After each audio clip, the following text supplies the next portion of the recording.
I'm Israel Chai.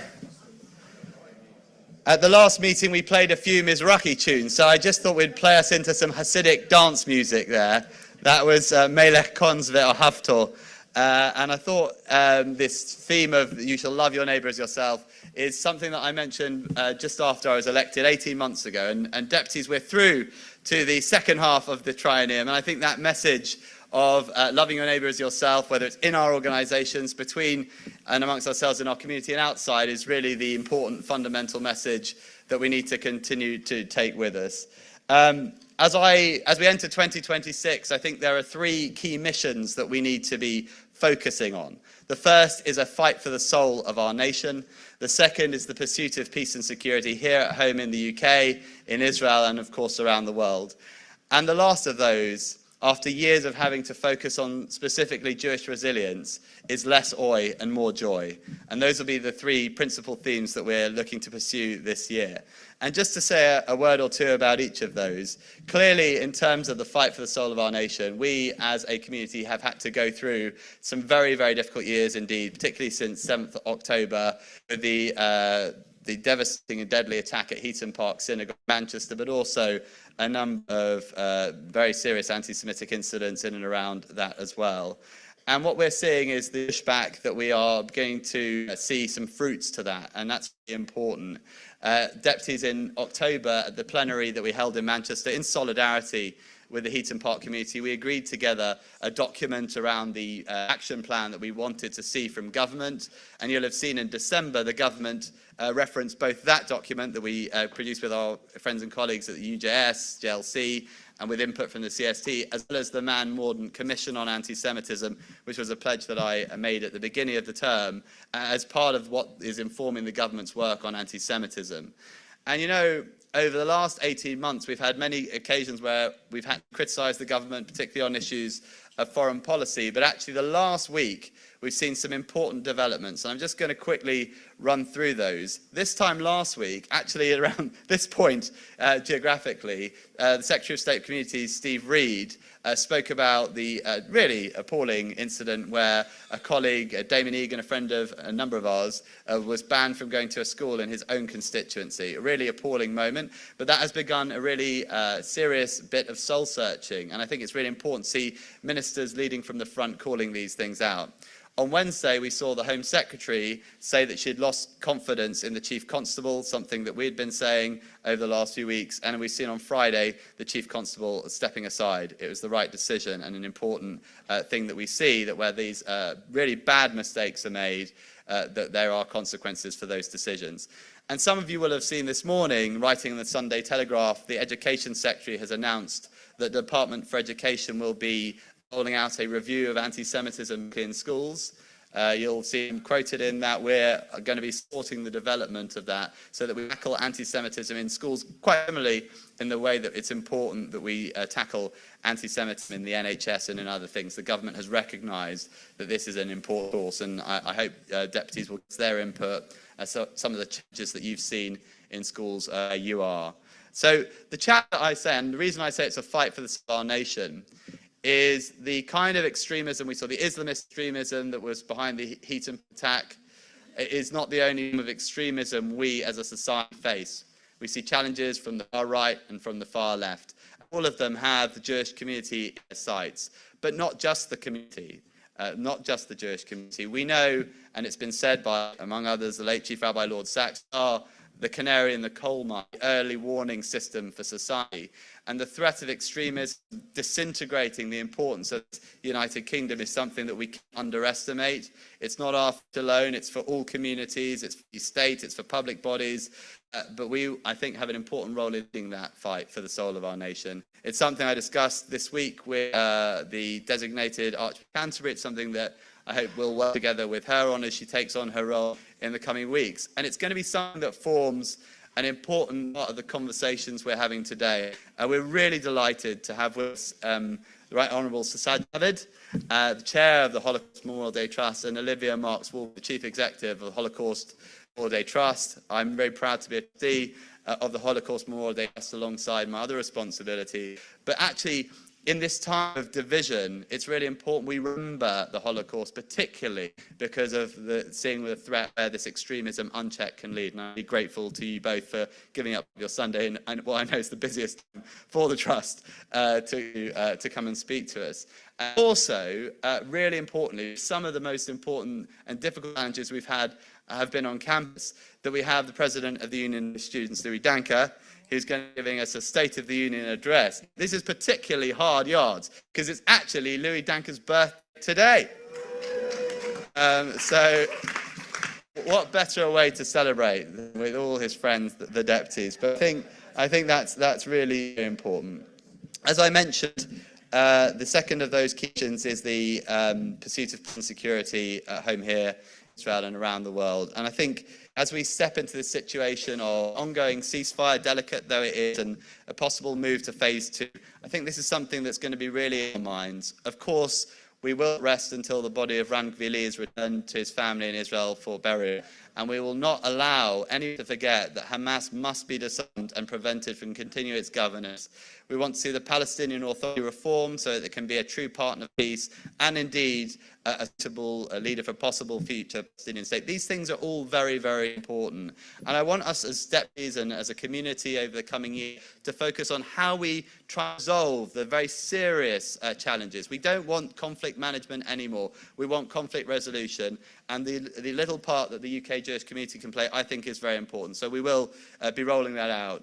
It's a very important thing, and a number of events along those lines. Later this evening, I know some of you will be coming, will be back to a space not far from here with Ahmed Fouad al-Khatib, who is a Palestinian peace activist, someone I think a lot of us have been following on social media, who's been making very important points about how we might proceed forward. And I want us to be involved in a lot more of that. Of course, it would be remiss of me not to mention the wider international situation, and particularly the situation in Iran. And many of us have just been overwhelmed by the bravery of the protesters facing down a really oppressive regime, calling for their freedom. We've seen what the Iranian regime has done, not just in its own country, but more widely in the region and around the world. And so we say to those protesters, Ma Bashama Hashtim, we are with you. I think that's an important message that we send out to those protesters. And finally, and really importantly, less oi and more joy. Because, friends, it has been a really tough few years, but we need to push back. We need to push back against the gloom and celebrate all the many incredible things that our community has done, is doing, and will do. And so you'll have seen that we have now open the opportunity to put in submissions for things that you and your communities would like to do for Jewish Culture Month between the 16th of May and the 14th of June. Please do continue to put those in. We hope to announce the first series of events in February. We're really excited by what we've had coming in. For those communities who haven't yet come up with an idea, you may know that we've expanded the number of Jewish Living Experience exhibitions from 8 to 20.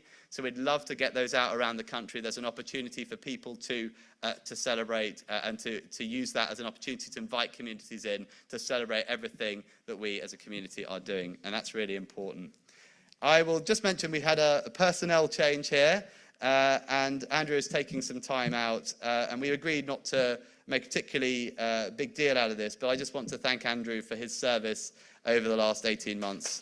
Many great achievements. Many great achievements which we will seek to build on, and we wish him well. That's an important thing to say. Of course, that change means that we will have a by-election. And on Wednesday, we'll be announcing the timetable for that. But just to give you a bit of advanced notice, the election will fall between the 1st and the 3rd of March, coinciding with the next plenary meeting. If it's a contested election, we may, just to give you advance notice, make it an in-person meeting so that there can be a hustings and so on. So just particularly regional deputies give you a heads up about that. And I'm going to make 2 comments on that as people think about whether they might put themselves forward for that. First of all, if you're interested in potentially joining us here as a Vice President, but you're not so sure about which brief you would like, I should tell you that I will consider a reshuffle depending on what the interests and the skills and the focus of the incoming team are. I want to make sure we make absolutely the best use of the team that we have. And second of all, of course, I won't be endorsing any particular candidate, but given the current composition of the HO team, I'd say may the best woman win.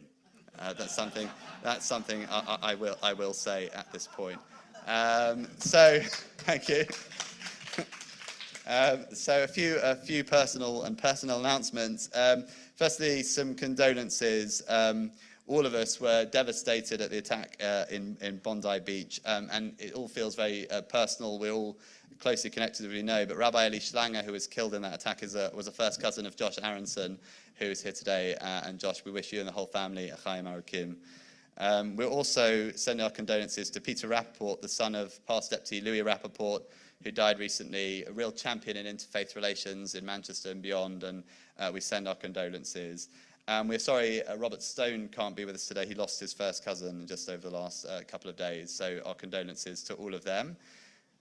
We wish a refuah shalema to a few of our deputies who are unwell at the moment, Naomi Tadmore, to Jerry Lewis, the father of the board, and to Carol Abrahams, who all three of them are unwell. Happily, we have quite a few mazel tovs to run through, and let me go through these. It's always nice to have some happy things to share.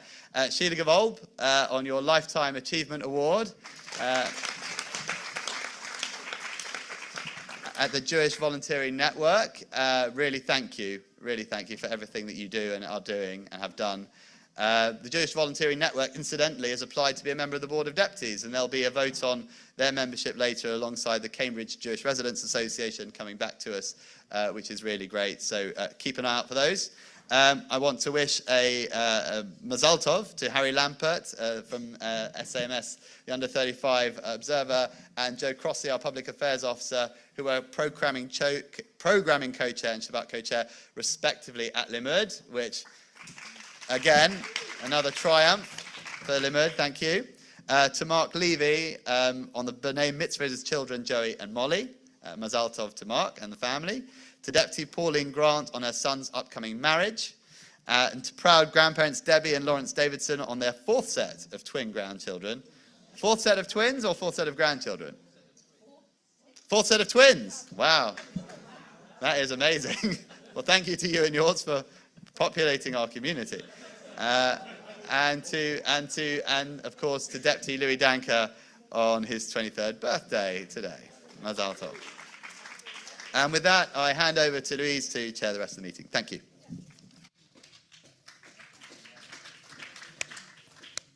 Thank you very much, Phil, for that opening address, and I think it's a reminder of our achievements, but also our ongoing challenges. Now, before we get on to the items on the agenda, there are a number of housekeeping points I must bring to your attention.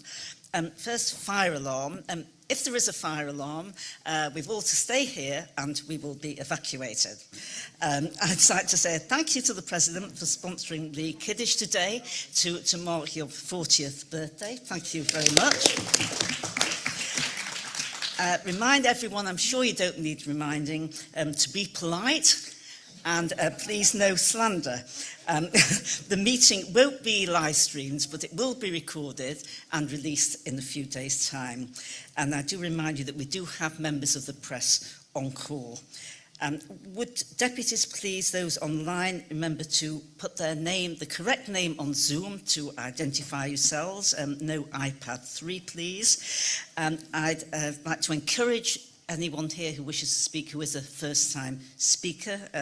You will be given the opportunity to speak, and to remind people who are online to adhere to the accessibility guidelines included in the information pack. To speak clearly if you're on Zoom, don't put your hand in front of your mouth, and don't mumble. I'm sure you won't be doing that. I'd like to remind you too about the forthcoming by-elections. If you are a candidate in either of the two divisional by-elections, you're not allowed to speak in this meeting. So that's a reminder to anyone who is a candidate. We now come to the first major item of the agenda, which is the address on Holocaust Memorial Day. And I must say I am particularly pleased to welcome both our speakers here. The Right Honourable Sir Sajid Javid is the new chair of the Holocaust Memorial Day Trust. And I'm very pleased indeed to see you here, Sir Sajid. You were a very distinguished parliamentarian. You're remembered for a lot of very important things that you were involved with over a significant period of time, and most tumultuous happenings of various sorts. But I think it was very noticeable that you were always a supporter of Jewish causes, and that was known and that was very clear. So I'm very welcome to see that you've been appointed to this position and that you're here today. And I'm pleased to welcome Olivia Marks-Waldman, OBE, who is the chair of the Holocaust Memorial Day Trust, chief executive of the Holocaust Memorial Day Trust, and of course has been doing an excellent job. So could I invite you to address the meeting? Thank you. Thank you so much, particularly to Louise, who is one of our former trustees, but to all of you at the Board of Deputies. It's lovely to be here with friends both in the room and online, and we very much appreciate you giving up some of your agenda every January to talk about Holocaust Memorial Day. The Holocaust Memorial Day Trust and the Board of Deputies of British Jews has a very close and very long-lasting relationship that we are deeply appreciative of.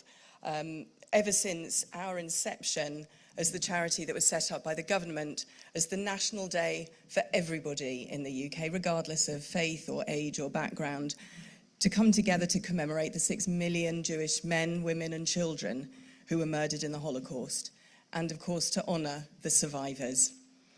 As you will all know, Holocaust Memorial Day is rooted in local communities as well as embedded in national life. And I'm asking you today to support us.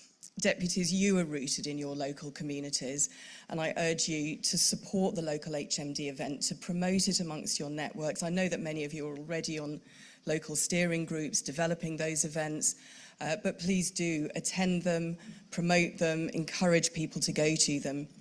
If you are aware of any problems in a local event, please do let us know so that we can work with you to address anything. And of course, please do, here's a prop I prepared earlier, please do buy your Holocaust Memorial Day candle to light the darkness at 8 o'clock in the evening on the 27th of January. Our friends at JW3 are selling them and you can buy them online. I'm going to introduce our chair, Sir Sajid Javid, who will speak for a while, and then I'm hoping there'll be a short time for any questions. You all know Saj as a friend to the Jewish community and a friend to Israel.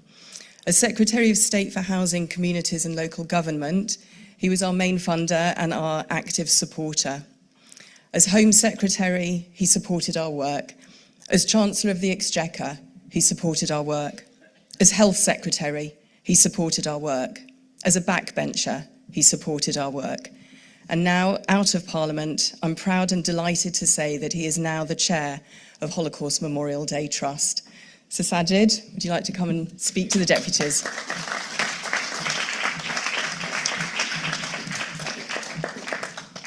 Thank you very much, Mr. President, deputies. Thank you very much for inviting me and Olivia to be with you today.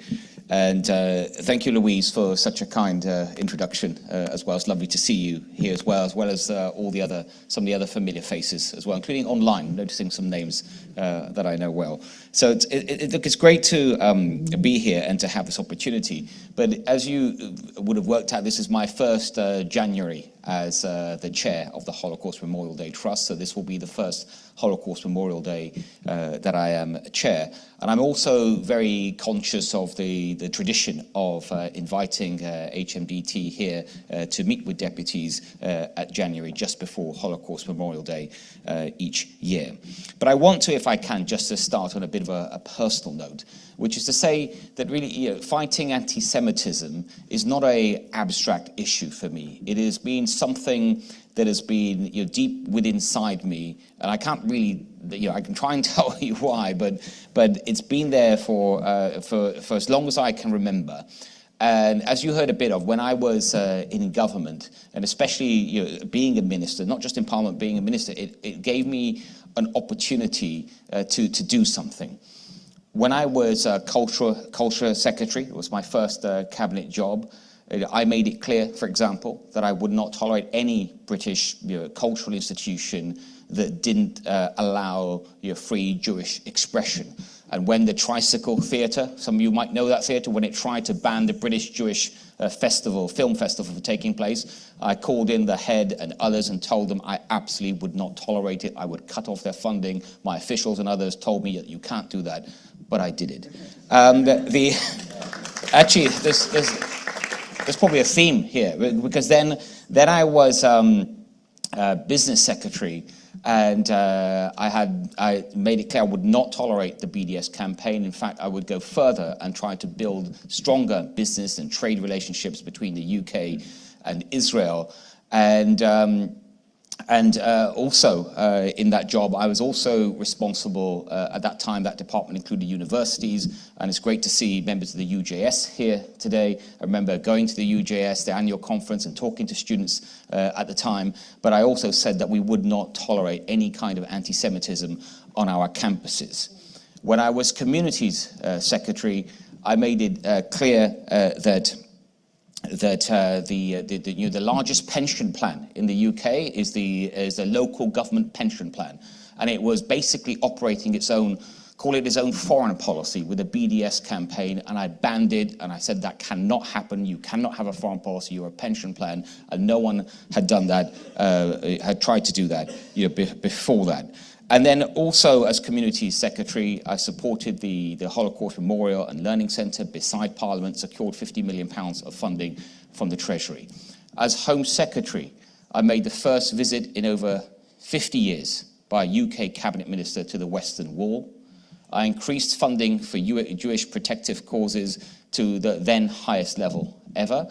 And perhaps even most importantly, I did something that many of my predecessors had prevaricated on, which was to ban Hezbollah in its entirety. And by the way, it was also while I was Home Secretary that a gentleman then called, you may remember him, his name was Jeremy Corbyn. You may recall him, some of you. And he threatened, because of things that I'd said in fighting anti-Semitism, he threatened things that I said about him. I questioned his relationship with anti-Semitism. He had his lawyers write to me, and he threatened to sue me if I didn't retract them and give a donation to one of his charitable causes. I absolutely, totally refused, and not only that, I wrote back to him and I said, I will see you in court, because that will give me the opportunity to question you under oath about your relationship with anti-Semitism. And guess what? He dropped the legal action on the spot. And then lastly, as Chancellor of the Exchequer, I increased funding again. I made sure that the Treasury marks Holocaust Memorial Day every year, which it continues to do since then. And I even, after speaking with my wife, I invited Holocaust survivors for a private dinner to Downing Street with my family, and many of them I like to think, see as friends, and just because as a family we wanted to do something as well. And then also in Parliament, even when I was on the backbenches, I continued my work, and that included leading the backbench, called the Backbench Holocaust Memorial Day debate, which takes place around this time each year in 2023. Now, I say all this because I'm not trying to rehearse. It's not to rehearse a CV. It's to make a very personal point that I think is important. That I may have left government and politics, and I have left government and politics behind. But what I haven't left behind is my personal ambition and desire to continue to fight anti-Semitism in all its forms. And it's for that reason that when I was first approached by the Holocaust Memorial Day Trust to consider being its next chairman, I didn't have to think about it for long. I knew when I left government, I wanted to do something that was good for the soul, good for society, and the right cause came along, and I was absolutely delighted and honoured to accept it.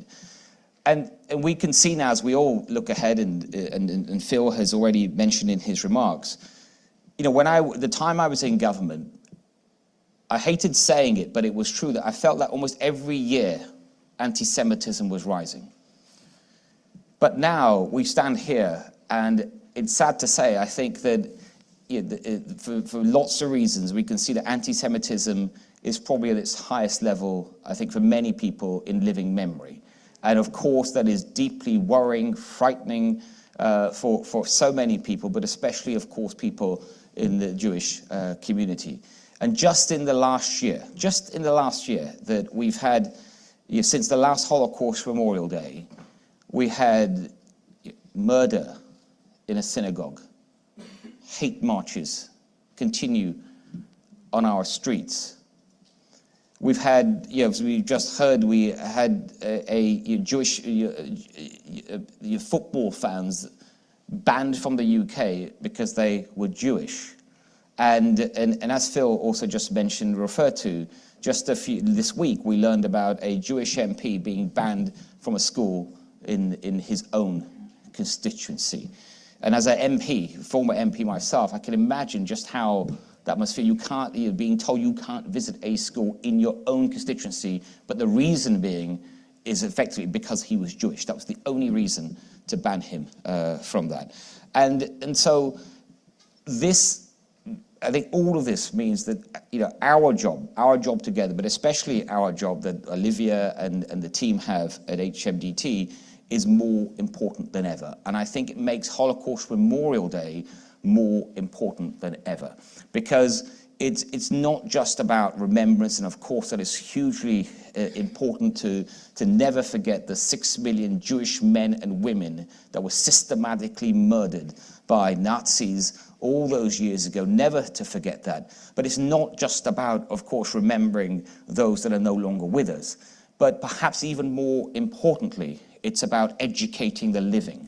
Educating the living in our country, in the United Kingdom, 99.5% of who are not Jews, but educating them about the Holocaust, its horrors, and not just the Holocaust itself, but the centuries of persecution of Jewish people in Britain and around the world, around the globe, that took place before that, and what it led to, and that how that can never be allowed to happen again.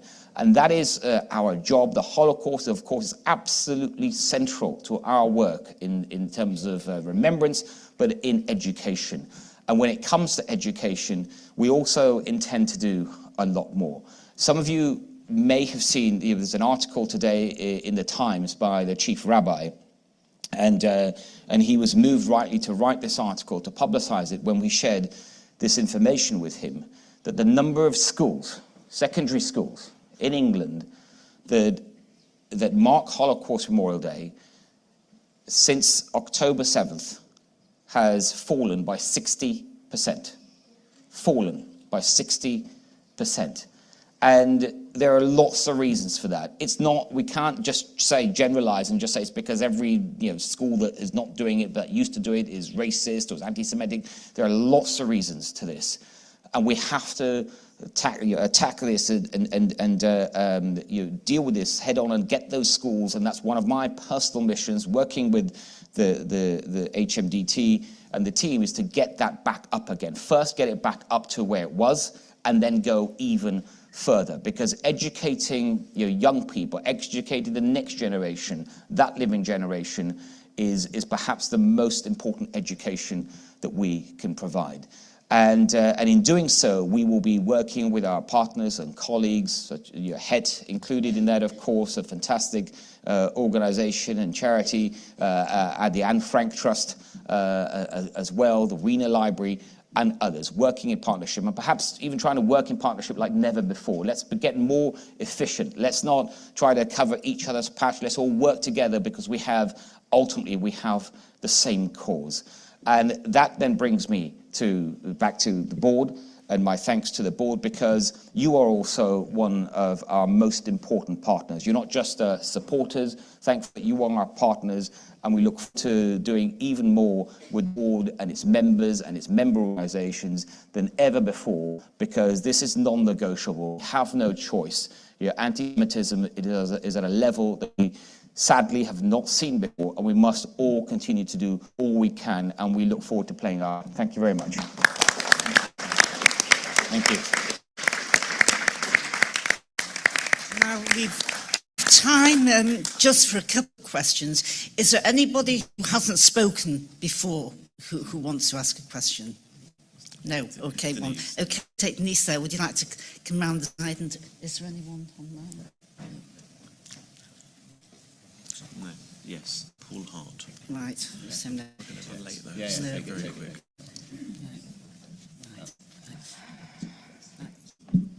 Denise Lester, Deputy for South Hampstead, United Synagogue.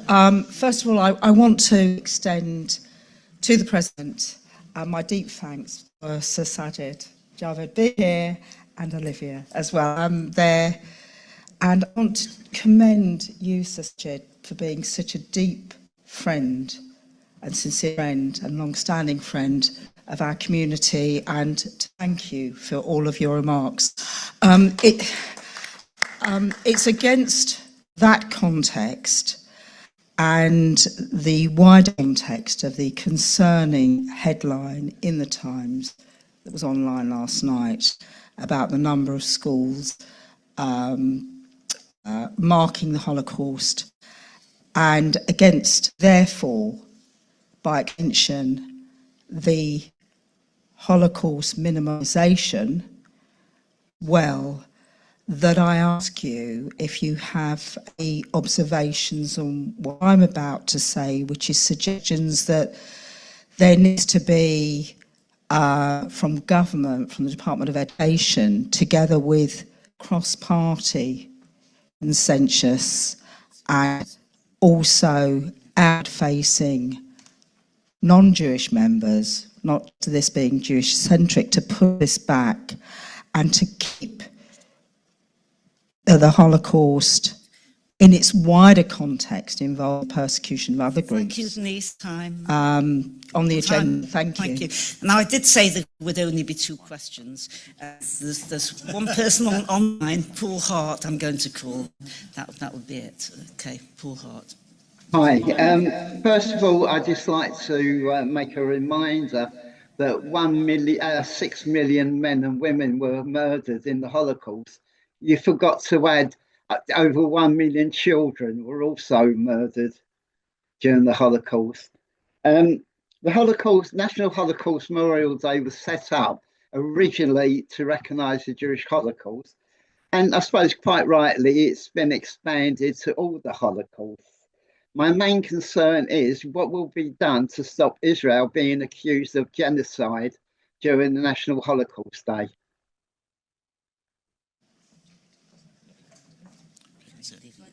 Right. Thank you. Yes, Olivia Sasachi, either of you would like to answer these points. Too many microphones. Thank you. I think we're very clear everything we say and we put out about the 1 million children who were murdered, many of whom were even only toddlers and babies. There's so much in all of this. In terms of the school figures, as Saj said, there's a range of reasons why people haven't marked Holocaust Memorial Day. We've kind of characterised this as people of good faith and people of bad faith. Many teachers we speak to are of good faith and feel a real lack of confidence in how they mark HMD in case they're faced with questions they don't know how to answer. People of bad faith are refusing to mark Holocaust Memorial Day unless, and then there's a range of conditions on us. And I've been really shocked over the past 2 years at the thought of marking the Holocaust being conditional on anything. We have put out specialist guidance to support the teachers of good faith. And that guidance reminds them that firstly, marking the Holocaust and commemorating it is not conditional on anything at all. And reassuring them that they can mark Holocaust Memorial Day with integrity by focusing on the Holocaust, that is the murder of the 6 million Jewish men, women and children. Holocaust Memorial Day also commemorates non-Jewish communities who were targeted by the Nazis, and it highlights where persecution led, very specifically in Cambodia, Rwanda, Bosnia and Darfur. But the Holocaust is central and has primacy within Holocaust Memorial Day. And that reassurance to teachers, I think, has led to the drop-off being smaller last year than it was the year before. And we're very hopeful that this year the numbers will be maintained. And as Saj said, we'll be looking to grow that over the next few years. can add anything. I'll just add to that on the point about education in schools.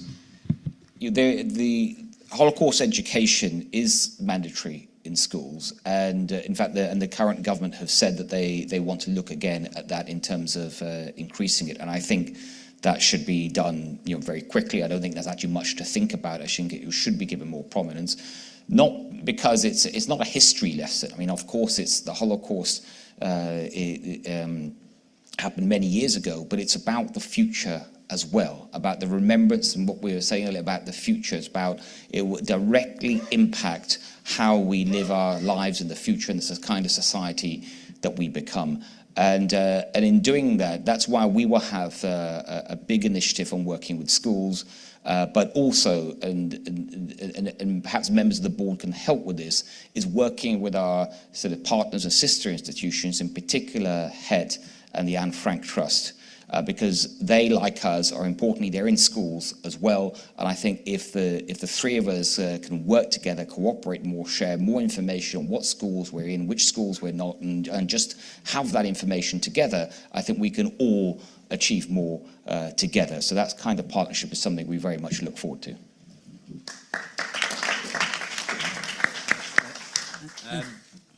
Yes, Phil.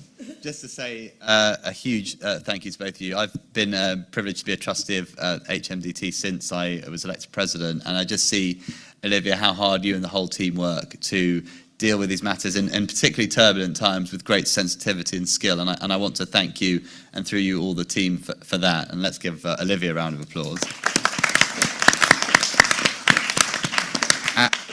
And Sir Sajid, we were all just so delighted to see you appointed chair. It is a really, really wonderful thing. After, and you mentioned just some of it, the long career of friendship and service to our nation, but the friendship to our community as well. And it's not your first rodeo with the Board of Deputies. We were talking as you came in. This is the third time you've addressed us. The two other times were hustings events. One time alongside a gentleman called Wes Streeting, and the other time alongside a freshman MP called Keir Starmer, who heard whatever happened to him anyway. But Saj, thank you again for your friendship. We wish you every success. We are looking in anticipation at your first Holocaust Memorial Day, and I've seen some of the plans. I know it's going to be excellent. So thank you very much again.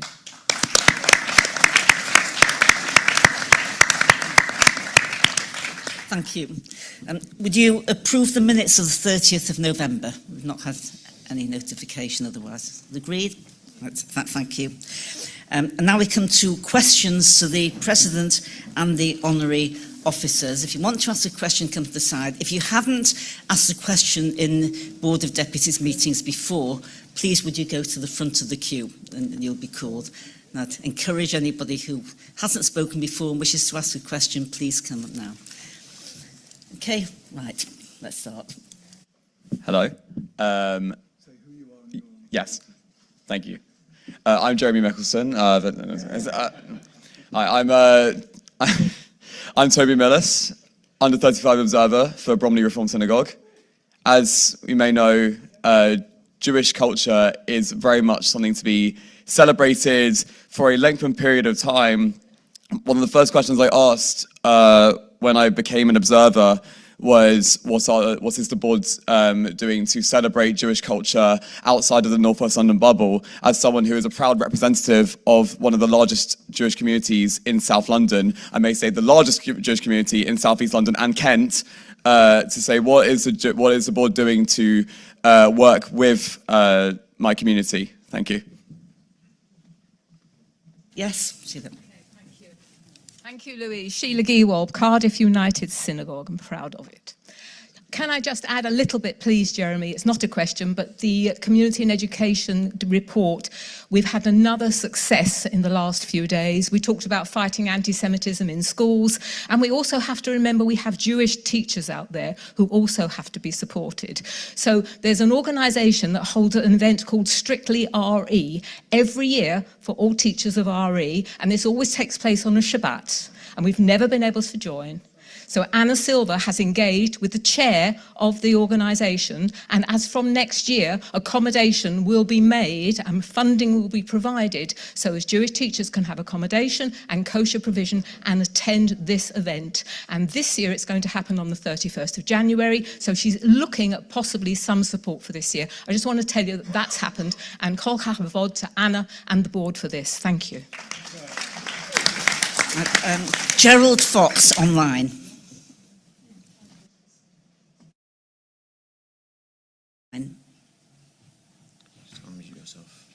Yeah. Am I on? Yes, Can you hear yes. me? Right. Gerald Fox, Right. Bedfordshire Progressive Synagogue. President Phil, BBC broadcasts have been globally instrumental in arousing quiescent anti-Semitism into a normalised, vicious hatred. Please engage with the BBC to address its tarnished image of that once revered National Institute. An apology to British Jewry would be a good start. A negotiated nominal donation from the BBC, perhaps as little as £1 per head, would aid the board and CST defend our fewer than 300,000 community in these worrying times. My grandfather arrived in the UK in the late 1800s. He joined what was then the Board of Guardians. Today, protection for British Jews is our prime responsibility. Thank you. Next speaker, please. Rochelle Goldberg, Kenton United Synagogue. 3 pro-Palestinian activists who on remand had been on hunger strike for 73 days until Wednesday, and they ended their hunger strike because one of the demands, the government's decision against awarding Elbit System UK, which is actually a £2 billion army training contract for 60,000 troops a year. Now, apparently it's going to Raytheon UK, subsidiary of the defence firm. Another demand, books on topics of Gaza have also been given to these prisoners. Why should the government give tacit credence to an organisation that is prescribed as a terrorist organisation? And I look to the board to look at this. Thank you. Michael Reich online. You can hear me, I trust. My comment is regard to the Aston Villa situation, where we now have Mr. Guildford has not resigned. He has decided to take his pension. Unbelievable end to the situation, I have to say. To such an extent, Simon Foster made the decision, I can only assume, to tell him to take his pension so he didn't have to dismiss him, which is what the Home Secretary requested. Very worrying to me about the situation with the police. And I would like to suggest the board go forward that all police forces in the UK should accept the IHRA definition on anti-Semitism, so that they can take it anything that they are dealing with, that any anti-Semitic situation that arises, they know that they can't actually go forward with it. It's very important, I think, for us that does take place now. Thank you. Next speaker. Hi, Eleanor Milne, Deputy for Yachad, and the question is for whoever has the answer, probably Phil or Adrian. You let me know. So it's in response to one of the things you said in response to a written question. You said that the Israeli government has deregistered 37 aid organisations from operating in Gaza. The question was about that, and you said that a number of those organisations had been infiltrated by Hamas. So I checked with an Israeli partner organisation of ours, which is an expert on Gaza, and they weren't aware of there being any verified instances of those organisations being infiltrated. So the question, which are you referring to and where did you get the information from? Thanks. Thank you. Susan Pascoe online. Hi, thank you very much. This is Go Israel Community. My questions to the President. In your statement, you rightly praised the Met Police and Great Manchester Police for announcing a tough approach to hate chants on December the 17th, and we were greatly relieved. But we haven't seen that in action, for example, in relation to the protests and hate chants outside the Israeli restaurant in Notting Hill, and the Met police chief has defended how the police were acting there. We received a very important message, or reiterate a very important message, from the independent reviewer of terrorism legislation last week, Jonathan Hall KC, who said that under Section 17 of the Public Order Act 1986, demonization of Israelis in Israel is a vehicle for hatred of Jews and is therefore against the law because it's inciting racial hatred and an incitement to violence. So we need action, not words. I know I've run out. Thank you. Thank you. Right. Next speaker. Thank you. Alan Zeffert from Mill Hill United Synagogue. I'm sure many of us were somewhat concerned when we heard that one United Synagogue had withdrawn its support of the board some time ago, and a second was threatening to do so.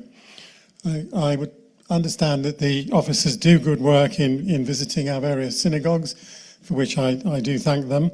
But it would seem that further work is needed to educate our synagogue members and members of our other institutions on the good work that the board does actually carry out. So I'd like to ask, what further measures can the board propose to improve communications with our synagogues and other institutions to prevent any further withdrawals of support? And secondly, can the board offer any additional training, resources and social media support to the deputies to help them communicate with their synagogues or constituencies? Thank you. Thank you. Right, I think we'll pause there. Phil, do you wish to respond to any of these and the honorary officers? Yes. Then we'll carry on with more Thank you. questions. I'll run through them. Thank you, Toby, for your question. And I want to really commend Bromley Reform Synagogue for the amazing work it does around Jewish culture. We saw the programme that the synagogue has put forward before we'd fully announced Jewish Culture Month. And it is true that many of our communities and organisations are powerhouses of Jewish culture. You'll have seen that we have put out a call for events. There can be things, and I know there were some already in the May to June period that Bromley Reform were doing, for example. So please, by all means, just submit the things that you're already doing as part of that, and we'll give them additional promotion. They deserve that coverage, and I want to thank your community through you for the brilliant work that Bromley Reform is doing.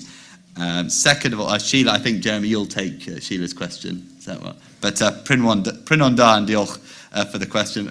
I'll come back to you, Jeremy, and just hold that back. Gerald, good question about the BBC, and you'll have seen this is something we've dedicated a fair amount of priority to. We had a meeting in December with both the Chair and the Director General, where they confirmed one of the asks that we'd been making since I was elected, since we've been going to see them, which is for anti-Semitism training provided by the CST and Anti-Semitism Policy Trust. That's an important thing. But with the BBC, it's not just about culture, which is important, it's about content as well.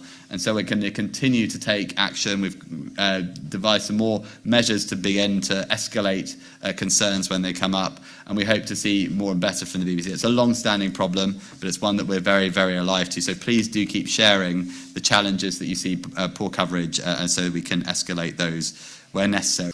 Michael Reich, obviously we've been very, very concerned about what we've seen in terms of Aston Villa and Maccabi Tel Aviv.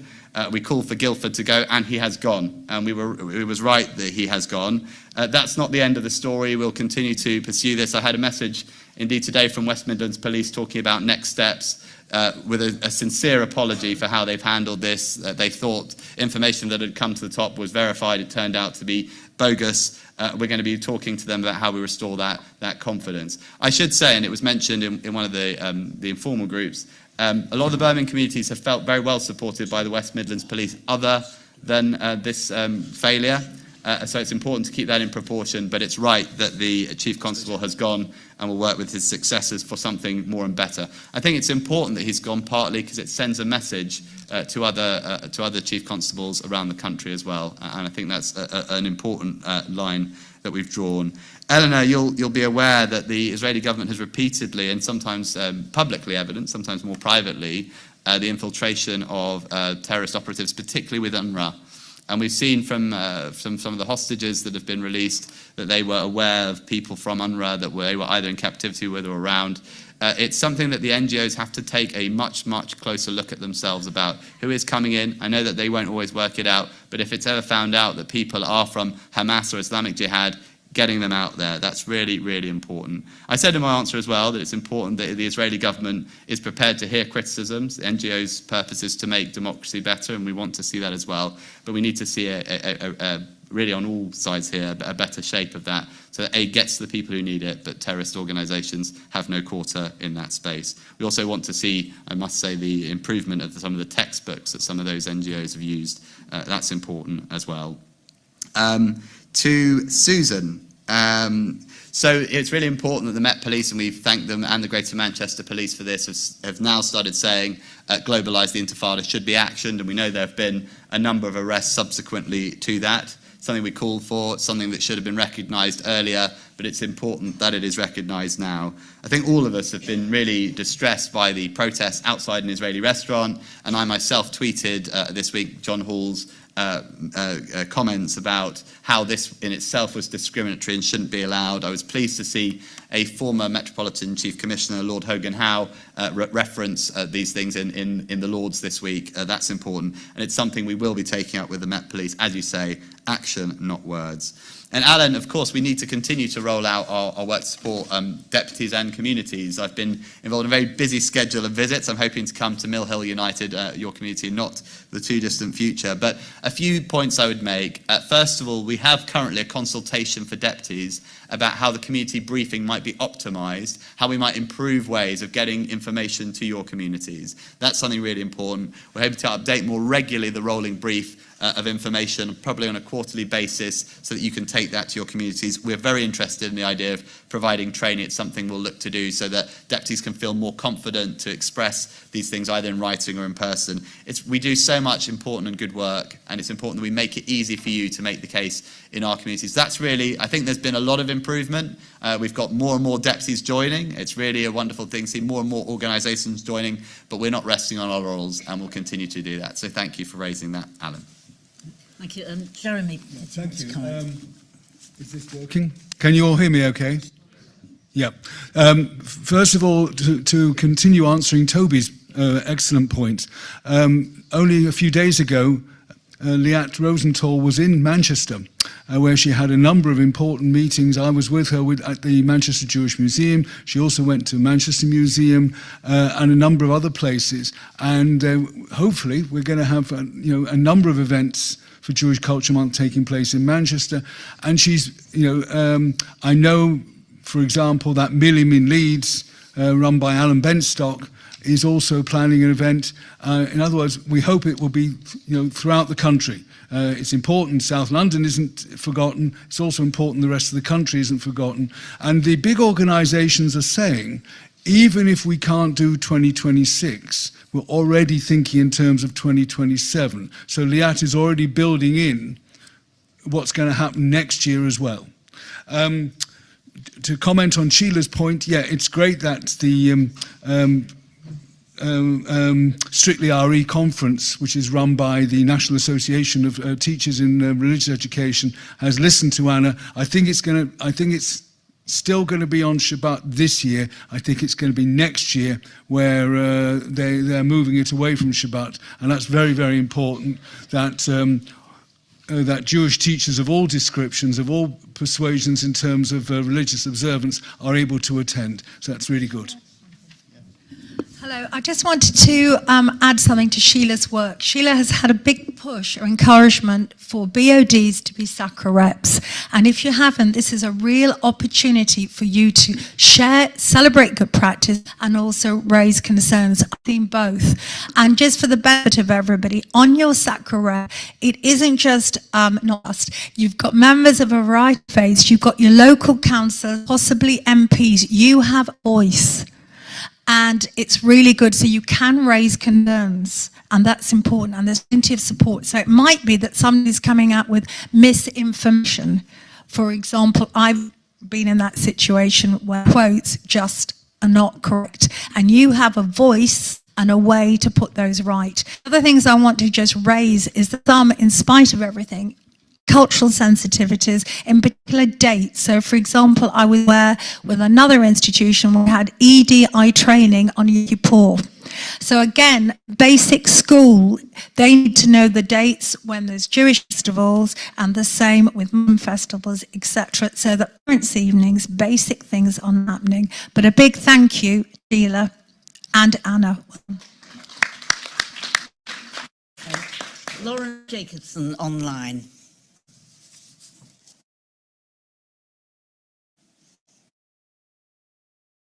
Thank you, Chair, Lady Chair. Phil and Judith, I think I have two questions. Firstly, in view of the time that it will take for the government to implement its policies made in the aftermath of the Heaton Park deaths, do you think that the time has now come for the board and the SRC in particular to alter its course in their method of fighting anti-Jewish hatred, from solely making written and oral requests for assistance to government and other agencies, to now also seeking to engage directly with the British public?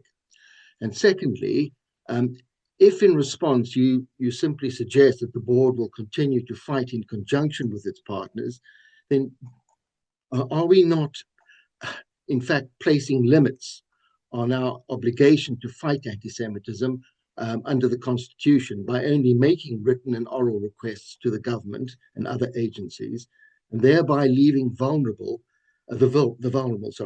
in our community to seek direct and immediate assistance elsewhere? Thank you. Thank you. Right, next speaker. Hi there, Nat Cunyon, Deputy Lamud, and also Chair of the Board's 35 Assembly. There you go. This question is going to be to the representatives of the Holocaust Memorial Day Trust, but obviously they're no longer with us. So to Phil instead as our representative as a trustee of the HMDT. My question relates to the recent dismissal of a staff member at HMDT over their association with Standing Together, which is an organisation that I'm sure lots of people are aware of, that on the ground advocates for peace between Israelis and Palestinians. I know that's a specific employment issue and I wouldn't want you to comment on that, but as chair of the board's Under 35 Assembly, I wanted to ask how we can ensure that Holocaust remembrance remains a consensus issue for the community at a time when there's a huge divide and more than ever between, especially generationally within the community, on international politics. Thank you. Flora Frank online. Trying to come 1 minute.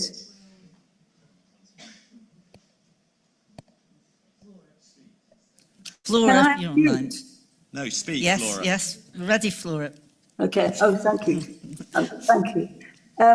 Yes, Flora Frank, British Emunah. Can you hear me? Yes. Thank you. I want to thank Sheila Gabor for giving what I think is partly good news about the funding for the seminar that comes once a year, strictly RE, which is always on a Shabbat. And so this is marvelous news, but I'm sorry, I say with reservation, why can it not be changed to another day?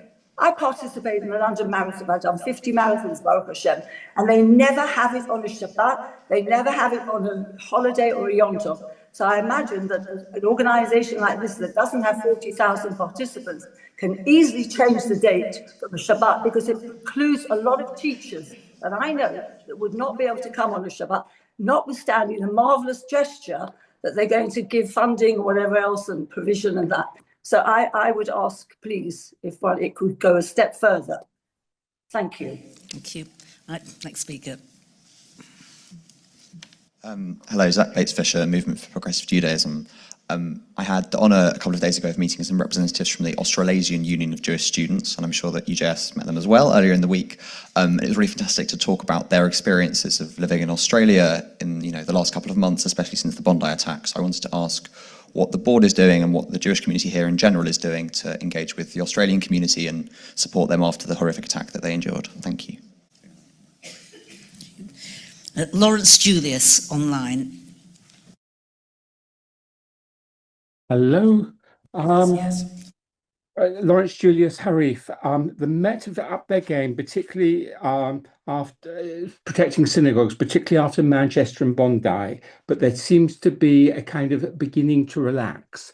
Could the board ensure that the new model is actually put in place and stays in place as business as usual, and the Met do not go back to the old kind of very haphazard kind of patrolling and security. Thank you. Thank you. Right, Naomi. Naomi Terberg, West London Synagogue. I just wanted to respond to the gentleman there from the Mill Hill Synagogue. I recently spoke to West London Synagogue. I was asked to do the sermon, which was a bit daunting. But I've lectured sort of 300 students, but speaking to your community is really more daunting than that, I thought.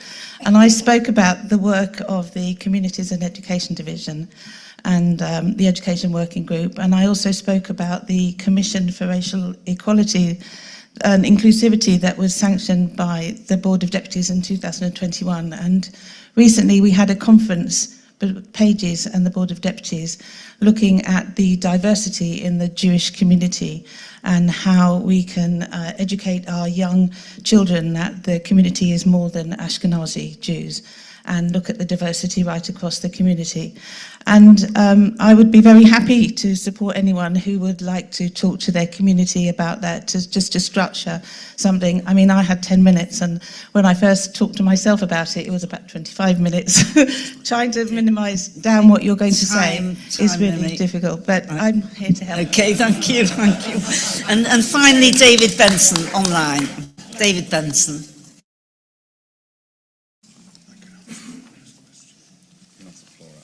Sorry. Yes. Yes. I can't unmute myself. Hello, Yes, can you hear yes. me? Yes. Yeah. Right, David Benson, Birmingham Central Synagogue, United Synagogue. Firstly, I'd like to thank Phil and the board sincerely for the support that you gave the Birmingham Jewish community over what's been a difficult few weeks with regards to football match with Maccabi. So I thank you very much for that. Just for your information, I've had notification this morning that the acting chief constable has asked for a meeting with members of the Jewish community on Tuesday, which is probably the first thing he's done as taking on his new role, to apologise to the Birmingham Jewish community, which I find quite gratifying. Unfortunately, the commissioner isn't attending, but you wouldn't expect him to, would you? Also, the leader of the Birmingham City Council has asked for a meeting also with members of the Jewish community 2 weeks after that. So they're making the right noises. They're trying to rebuild bridges with the Jewish community, the police and the council. And let's hope, please God, it goes forward and improves. Time. Thank you. Right, Phil. Yeah, absolutely. So I think Lawrence's question, obviously we engage with the authorities that are able to change things, whether that's the police or the government. We do engage directly with the British public. We are speaking more and more in the media. You'll see my comments this morning in the Sunday Telegraph alongside the Department for Education's announcement about their new review. So we are trying to influence public debate. We also, you may have seen, we called very prominently for the Chief Constable to go. That was covered widely across national and international media, and we see the result in the end as well. So I think it's important to say, yes, we do take those issues directly to the public, as well as working with the authorities that can make a difference. Nat, you rightly say we can't comment on HR questions, but it's really important, and I think I want to thank you, Nat, particularly. We want to expand the ability to hear voices from different parts of our community, from our young people, but also different parts. And I'm really proud of this Board of Deputies being a place where we have a diversity of voices. I'm sure we could do it better, and I look forward to working with you to make sure that we do hear the full range of voices that there are in our community. So thank you. I know Jeremy will answer Flora's point. On Zach's point, and I'll ask Michael to comment on this in a minute as well, we've been really strongly reaching out to our colleagues in Australia. It's quite sad, but important that you might have seen on the morning of that attack, my counterpart in Australia in his interview on Sky News referenced my support for him immediately and said it was really tragic that just a few weeks before he'd been supporting us in terms of what happened at Heaton Park, and that morning, as soon as we heard about it, he was receiving our support. It's something that we think is very important, and I know Michael will reflect on some of the things that he's been particularly involved in terms of that. Lawrence, you're absolutely right. We need to ensure that there is no let-up in terms of the police organisations at work. One of the things I maybe should have said to a previous question was that the Commission on Anti-Semitism said that there should be agreed and equivalent standards between police forces, including, we'll look at the IRA definition. It's something we raised with the Home Secretary, with John Mann and Penny Mordaunt when we met in November. It's something we'll follow up. And I suspect it's probably right for us to request another meeting with the Met Commissioner to talk about how things are looking at the moment and make sure, as you say, there is no let up. Naomi, thank you, basically. And I think one of the things that we can say is that there are lots of deputies who are really doing this engagement and encounter with their communities. So as we look to upskill our deputies in terms of speaking to their communities, I know a number of you have recently done speeches to your communities. I'd like to pull that experience, and I'll share what I say to communities. Some of you have seen that, and we can share that model, which tends to go down really well. People often just say, "We had no idea how much it is the Board of Deputies does and how important and impactful it is." And David, thank you for your question. And obviously, we are absolutely here for the Birmingham Jewish community. I was there, as you know, on that Thursday and over that following weekend. We continue to stand alongside the Birmingham Jewish community as it responds to this. I received a message, as you did, from the West Midlands Police today telling me that there would be that meeting on Tuesday and a conversation with West Midlands Police about how national organisations will be involved as well. But let me be very clear, we'll do that in total connection and liaison with our Birmingham affiliates and members. It's really important that we're joined up on this and we make sure that the right results for the Birmingham community, right results for the Jewish community as a whole. But it was quite impactful to see, yes, that's the first action the acting Chief Constable will take. And also, very importantly, we will follow it through to make sure no stone is unturned. But thank you for your question. Thank you. Jeremy. Adrian, I think wants to come in first. Oh, sorry, Adrian. Okay. Adrian. Just to add what the President said about Australia, also at the time we did have a very moving memorial service in Australia House with the Acting High Commissioner, David Robinson, and myself, with Rabbi Jeremy Lawrence, who was previously Chief Minister of the Sydney Great Synagogue, and Jeremy Sher, who's part of the Australian community or the Australian heritage within London. And in fact, there was a series of events, including the High Commissioner, where she engaged with the community here in different ways, but also is done obviously in conjunction with what was happening in real time in Australia. And we'll continue that dialogue with respect to the High Commission here and with Australian members of our community. Okay. I had the great honour of being in Sydney representing the Board of Deputies at a conference of the 7 largest diaspora Jewish communities. We meet once a year, and we met in Australia this year.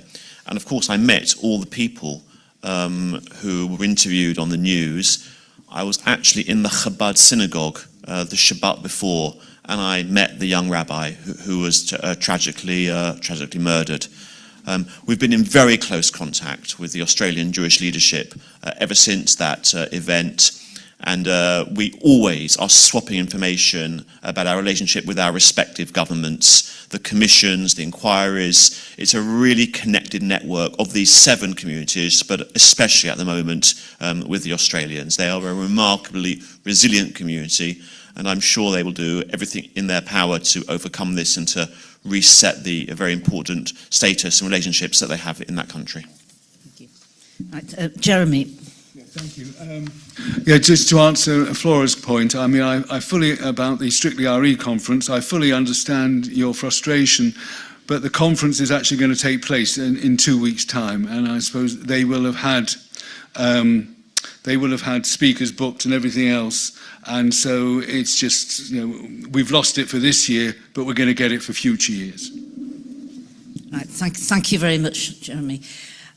We now move on to the State of the Union address. The important issue, is Jewish life on campus really that bad? And I'm pleased to invite, on his birthday, Louis Danker, President of UJS, to address us. Thank you.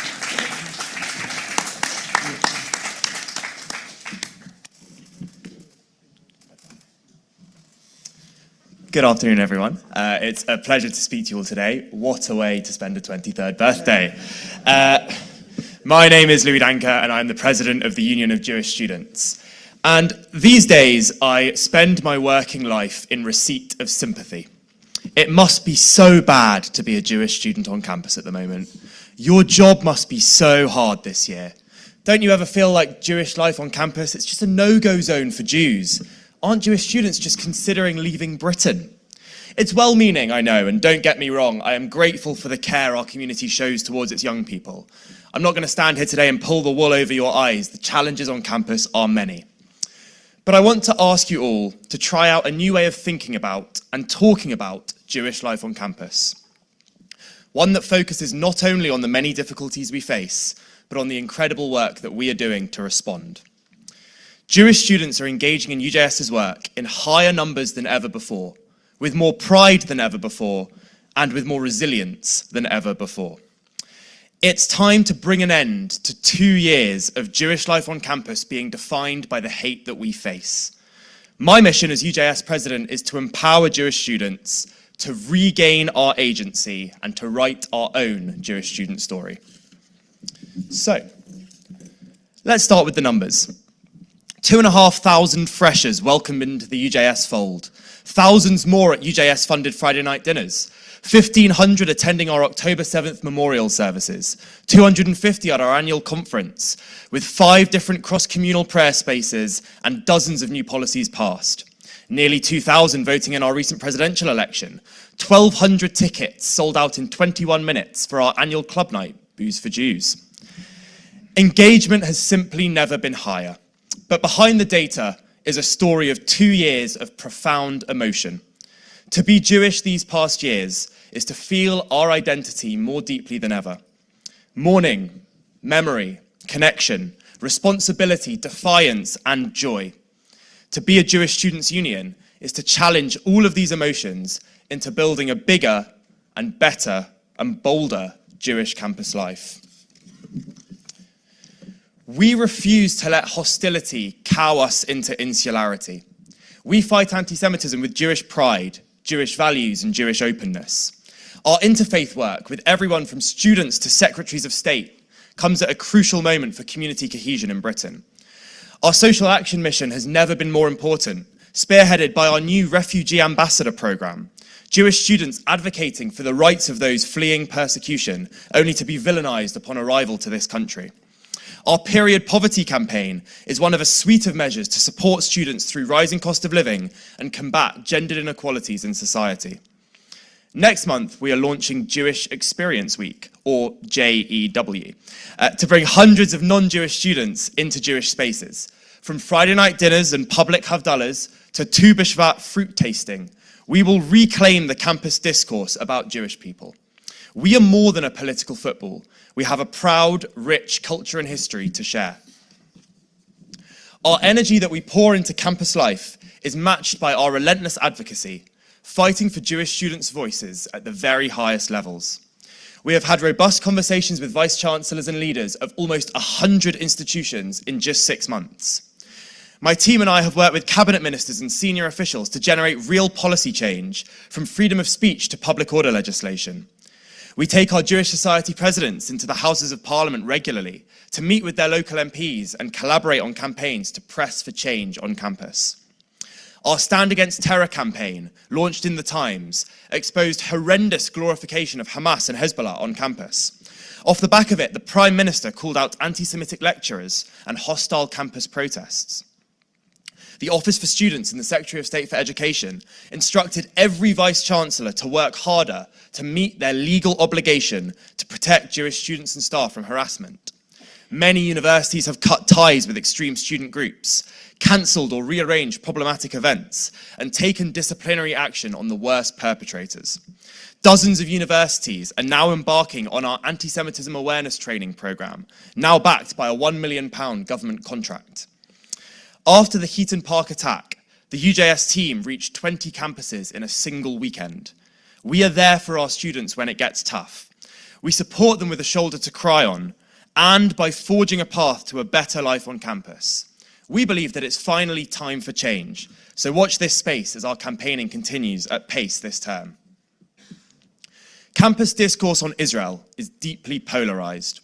Some call for Israel's total annihilation, employing anti-Semitic tropes and violent language in the process. We stand resolutely against them.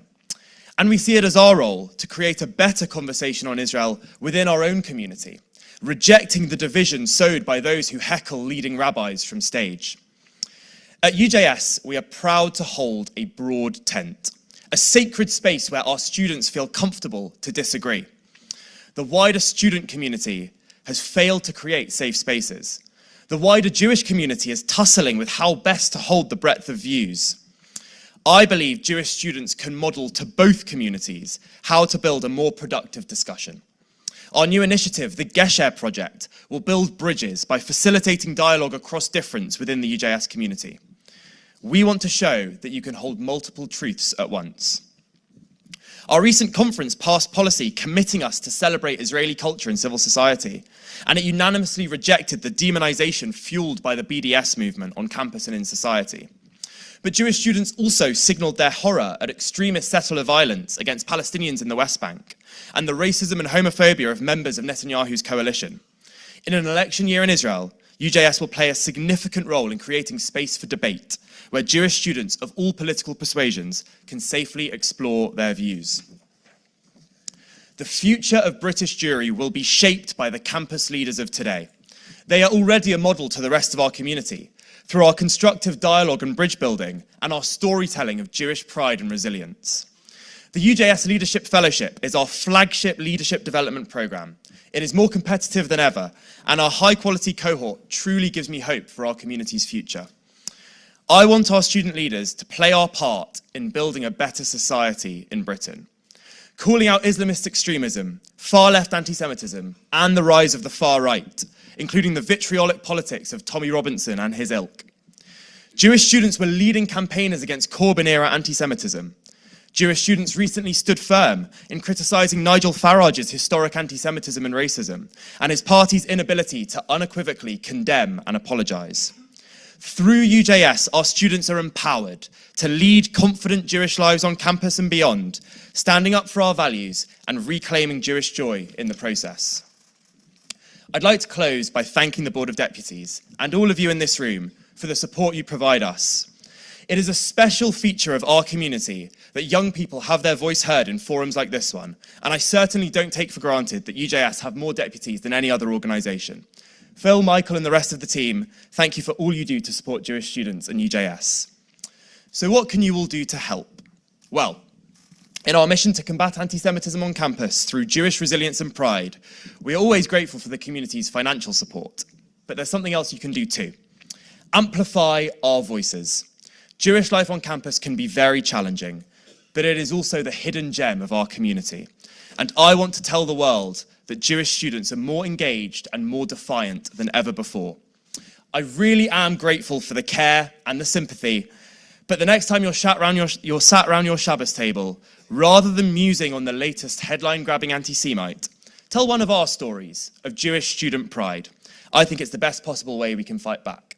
Thank you.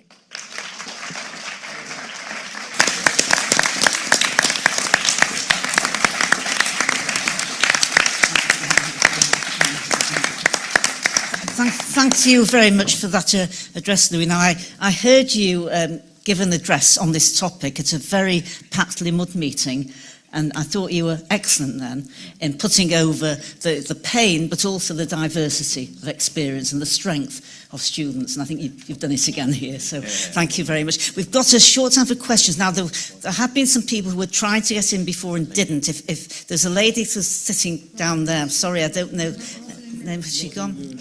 Yeah, if she wants to speak, you don't have to, but if you want to speak on this, Ross, then you come first. Yes, would you like to come first? Yeah, thank you. No, thank you.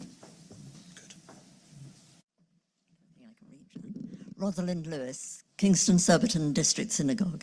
Firstly, I just would like to say thank you to Martin Gilbert for putting South London on the map. He has done a lot of work for South London concerns, and on behalf of South London communities, we're very grateful and wish him well in whatever he decides to do. But what I wanted to say was, and I've said it before, so many of you have heard it before, that the best way of educating children about the Holocaust is in your own communities. In Kingston, we've done it for years. We have schools in during the week before Holocaust Memorial Day, and we have a speaker. In the past, we've always had survivors. Now we have children of survivors, and we tell them about the Holocaust and about other Holocausts as well, and about diversity and about bullying. And this is the best way of getting to them. So I really would encourage you all to try and get it going in your community. And if you want any advice, please come to me. We don't tell them about horrible things because they're young, 14-year-olds, but we do tell them that the Holocaust didn't start with gas chambers. And we're seeing now that racism doesn't start with dreadful things like that. It starts in the home and in schools and in not allowing people to be themselves. So please think about doing it in your own community. Holocaust education is the way forward. Thank you. Thank you. Right, Michael. Campus. Yeah. Michael Grenfell from New London Synagogue. Louis, thank you for an absolutely fantastic presentation, and I think most of us in this room will be extremely reassured that by someone like you. There is another audience I think you need to speak to, which is my generation, the generation of parents of kids who are about to go to university. And among this cohort, there is a lot of fear based on a lot of rumour and possibly misapprehension that reaches quite extreme proportions. And I wonder whether you might think of how in messaging, clearly you can't go to every school, but how in messaging you could get some reassurance and some encouragement over to parents like us. Thank you. Thank you. Paul. Paul Harris, Masorti Judaism. I wanted to mention something that was relevant to some of the questions before and to UJS, which is the Ken MacDonald review. Ken MacDonald is carrying out a review on public order legislation and hate crime, and he has taken evidence from all of the communal organisations who are all working together and UJS. We've had a really, really good meeting with Sir Ken MacDonald, who's a former DPP. He's very supportive of the Jewish community. He's a supporter of Israel, and he's carrying out a review on how policing and prosecutions are happening now, where things are going wrong, and where the law needs to be changed. So it's not just about changing the law, it's about what's going wrong now, why the investigations are so slow, why we aren't getting proper protection, why there isn't speedy prosecutions, and he's had a meeting with all of the communal organisations and a subsequent meeting just with the lawyers where I represented the Board of Deputies. UJS put in a fantastic submission setting out a number of their challenges, which he's taken very seriously, and they were very well represented at the communal meeting. Thank you. Right, Louis, would you like to respond to any of those points? Sure. Thank you, and it's worth saying a massive thank you to my colleague Samantha Cass, who's our head of campaigns and does absolutely phenomenal work, including on the public order review. So thank you, Samantha. On the topic of schools, sorry, I'm really crouching down for this mic. There we go, that's better. On the topic of schools, we have massively expanded our schools and sixth forms work in the past couple of years. We now work in about 50 non-Jewish schools, running Jewish societies there, and also in Jewish schools too. We run a sixth form leadership fellowship program, preparing students for university. We do open days where Jewish students and their parents can come and speak to JSOCs on campus, learn about what life is like on campus, the challenges and the joys, because both are important.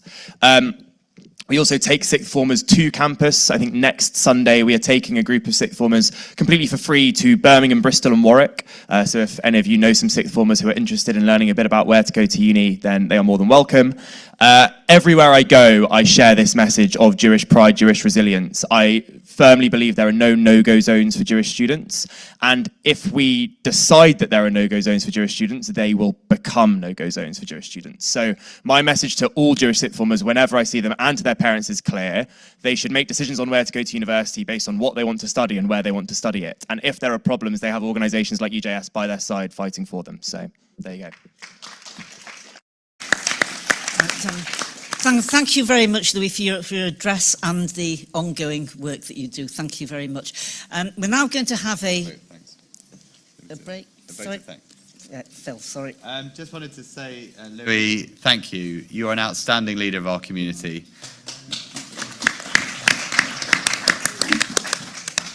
As we saw with your challenge with the microphone, great in stature in many different ways, but absolutely great in stature. You're charismatic, you're smart, you're effective, and you're proud. And I think you're the leader that the students need, and actually a leader we all need in our community. So I want to thank you for that. You, Jess, yeah, you can, yeah, that's deserved. To you, Sam, everyone at UJS, you're one of our most important stakeholders. We enjoy working with you. It's important we do. We've done a number of important policy work together, and we'll continue to do work to protect our whole community together.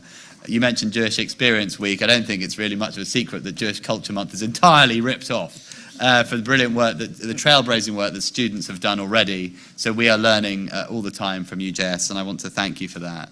And particularly want to thank you for coming here on your birthday. I think, deputies, we should all sing Louis happy birthday. Happy birthday to you.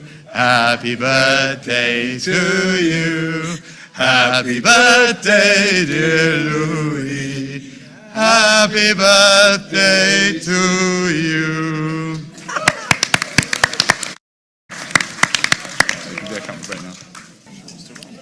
We'll now move to the next item, deputies. Would you take your seats, please? Thank you. The next item is open forum, and the topic today is challenges for diaspora communities in an unstable world, a key issue. And this will be led by Senior Vice President Adrian Cohen. Adrian.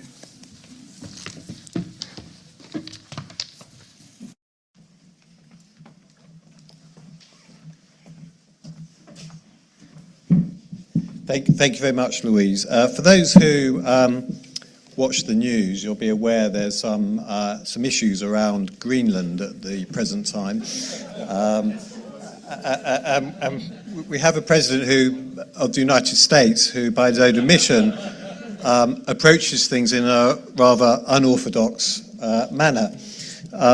But joking aside, this is a time of considerable instability in the world, in what used to be known, or perhaps is still called as the rules-based international order, and in fact before that was better known as the liberal international order.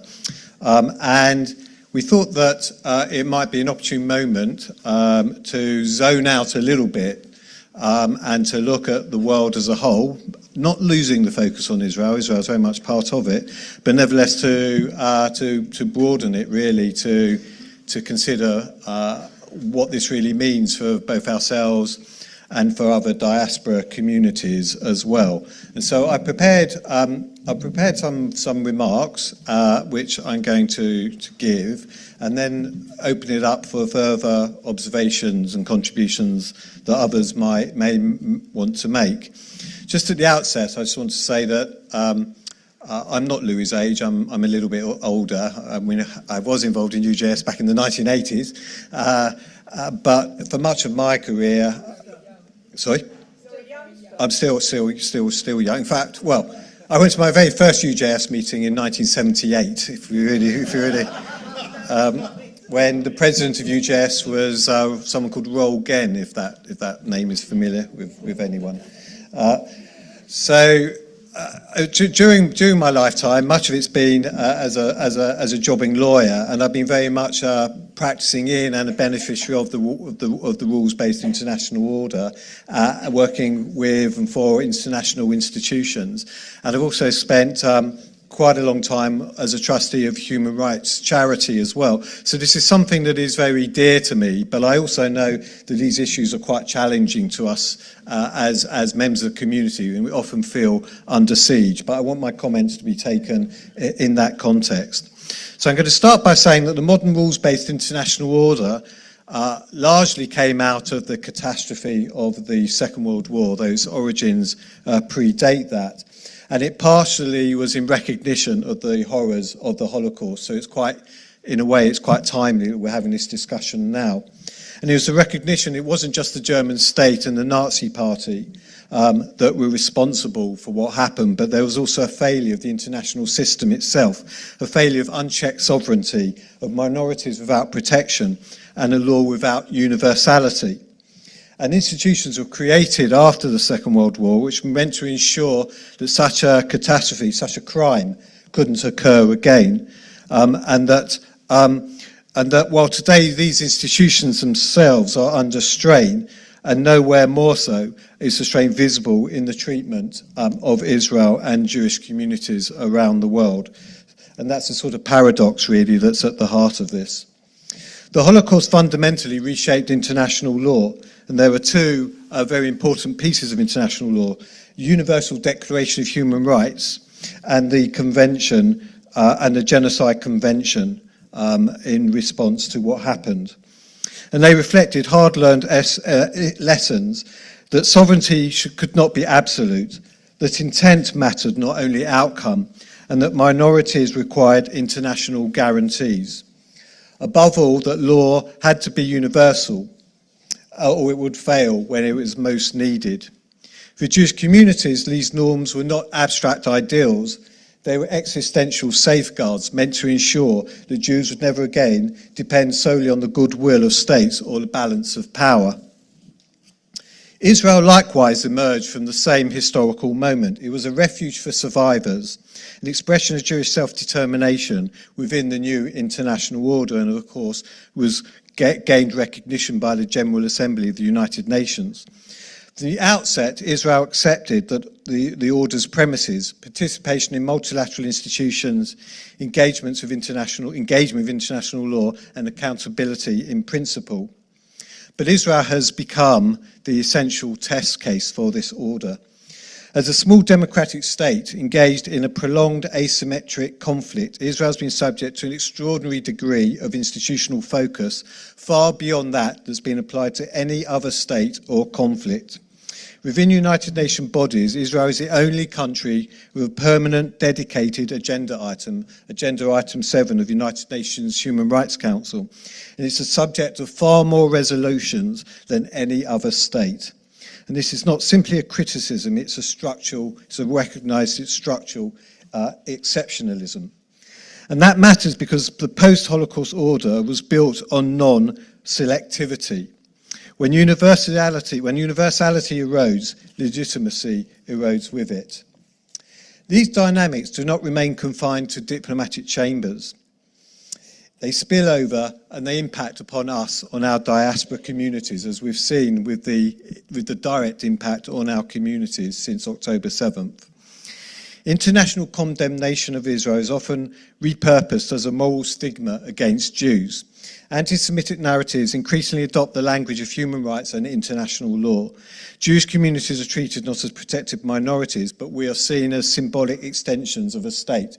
And we've seen that just if you just look at the narrative and the language which has been used with the Constable of West Midlands Police and the references to the Zionists and the Israeli lobby claiming yet another victim. Historically, Jews have relied on international norms precisely because domestic protections could fail. When those norms appear selective or politicized, Jewish communities experience not only insecurity, but a collapse of the moral shelter. This leads to a central paradox. The rules-based international order is built in response to Jewish, or part at least, into Jewish vulnerability. Yet its contemporary operation often intensifies Jewish exposure, both at the level of state legitimacy and minority security. As I said at the outset, this isn't an argument against accountability, and nor is it an argument against human rights, although there are people who are using it in that way. But it is an argument for restoring universality. Because when the rules are applied selectively, they seek to protect the vulnerable. When law is used performatively in a symbolic way rather than judicially, it loses its authority, and institutions forget the lessons of their origins. The exceptionalism extends beyond political fora. We've touched on already today UNRWA. UNRWA is the only UN agency dedicated to a single refugee population, all other refugees, and there's been over 100 million of them in the world since the Second World War, have been dealt with another agency. And not only are they dedicated to a single refugee population, but they're the only one which applies an inherited refugee status across generations. Whatever one's view of the conflict, and I'm not here to in any way be an apologist for this or that action of the Israeli government, that's something that we have discussed previously and continue to do so. Nevertheless, the structure of UNRWA freezes a political dispute into a permanent humanitarian framework and places Israel under constant asymmetric scrutiny.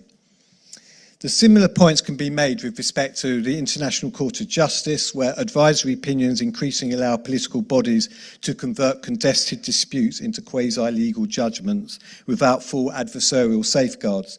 And the same with the International Criminal Court, with its expansive jurisdictional claims, which are not applied in other similar contexts. More broadly, key distinctions central to post-Holocaust law are collapsing between intent and outcome, between state and non-state actors, between deliberate targeting and tragic civilian harm in asymmetric warfare. The paradox is striking.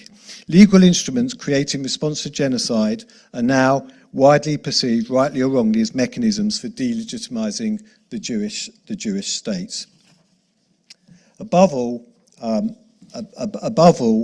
we're faced with this paradox, and it's one which comes as a matter of grave, deep concern to us, which is, on the one hand, how do we preserve the integrity and universality of public international law and human rights, whilst on the other hand, protecting ourselves against its selective use. So that's really what I wanted to open up a discussion on today. Thank you very much. Thank you, Adrian. Would anyone like to, maybe a question, or it may just be a contribution you want to make, all within the time limits? Yes.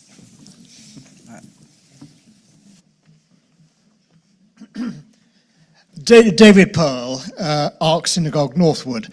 I'd like to ask whether you might want to comment on my observation that coming down the line there could be a thorny issue for the board in relation to the movement politically in this country in some quarters to withdraw from the European Convention on Human Rights. This is clearly going to be a big political issue over the next couple of years. There will be many within the board supporting the history of universalism, which has just been set out by Adrian, who will think that that's a very bad move. But there are others politically of a conservative disposition who may think it's a good idea. And of course, the Shadow Attorney General is Jewish and was educated at a Jewish school. Thank you. Richard Cooper, online. Richard Cooper, Portsmouth and Southsea Hebrew Congregation.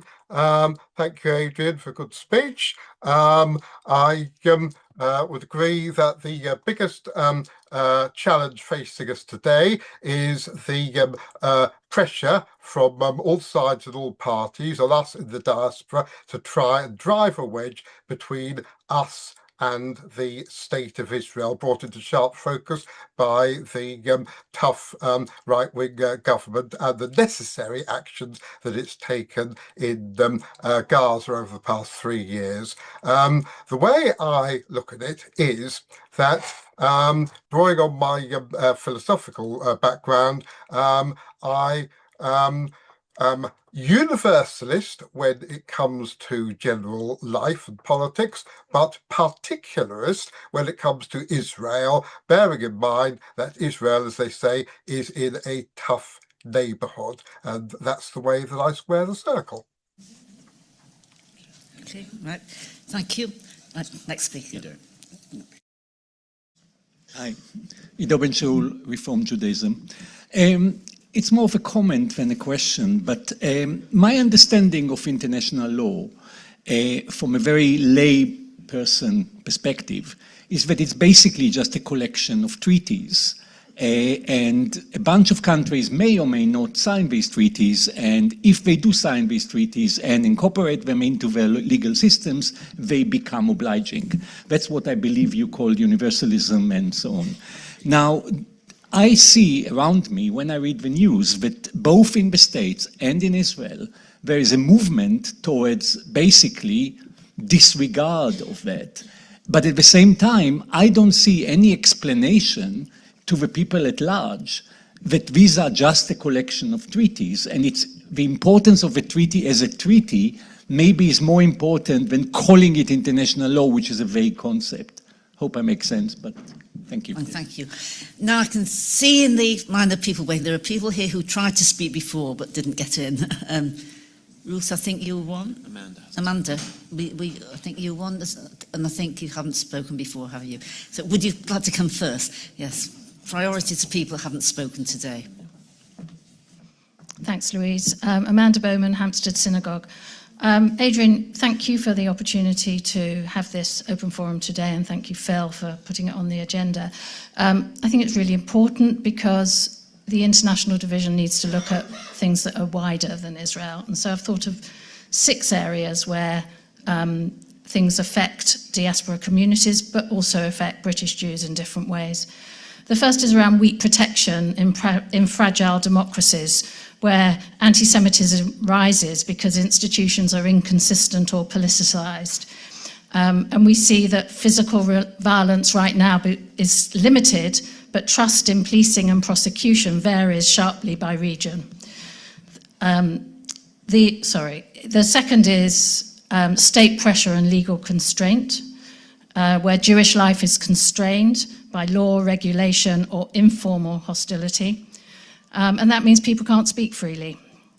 We see social hostility without strong communal infrastructures. And so that's particularly a case where there are very small communities. Amanda, with time, can you be Okay, there are 3 more, and there are several things that we can do as deputies, and I hope that other deputies will highlight those. Okay, thank you. Yes. Yes, next speaker. Ruth Hart, Bournemouth Reformed Synagogue. Adrian, thank you for a very balanced and factual explanation of the rules-based order. Just one little thing you left out. We can't only introduce Israel as a response to the Holocaust. It's our ancient homeland. It is our self-determination, as every other people is entitled to. It's not a consolation prize for the Holocaust. Thank you. Okay. Michael. Michael Grenfell, New London Synagogue. Just on the theme that Adrian introduced about the rules-based order and in partial response to David's view, on questions such as the ECHR and other areas of international law, I do slightly caution that I'm not sure from the Jewish community's point of view, or indeed from a general moral point of view, it is so obvious or so straightforward what stance we should take. And recent action by the International Court of Justice, by the International Criminal Court, and it has to be said by ECHR rulings which give special protection to people who pose a deadly threat to society and to Jewish people, make it a rather more complex and difficult and less straightforward thing, so that the principles that were originally established after the Second World War are not necessarily what is carried out in practice. Thank you. Thank you. Yes. Hello, Zach Bates-Fisher, Progressive Judaism. I remember learning in school, somewhat recently, that historically, anti-Semitism in England and in lots of Europe came about after the Jewish community had been brought to a country by the monarch or the king or whoever, and were kind of given a special position, often in relation to economic affairs, and then were scapegoated and put on one side of a social divide or a political divide. And I think there may be some contemporary parallels to that for diaspora communities, with sometimes political parties claiming to be much more of a friend to the Jews than any other political party, and that's not just political parties sometimes are not friends of the Jews, but I think we need to be very careful about putting our community on one side of a political debate, and it's important that we retain friends in all political parties, I think. That's all I have to say. Thank you. Thank you. Okay. Hi again, Toby Millis, Bromley Reformed Synagogue, under 35 observer. And also, don't worry, I'm very used to, in UJS years, of six conventions saying, please state your name in JSOC, so very used to saying that. I think it is important to recognise, where you mentioned, Adrian, you mentioned at the very beginning with opening remarks about the US President, how he is also setting up this board for peace in the Middle East, and it's important to recognise that the Board of Deputies should absolutely be working with whoever the British representative may be, there is one, and acknowledging, will the next popular child's name in the Middle East be Tony?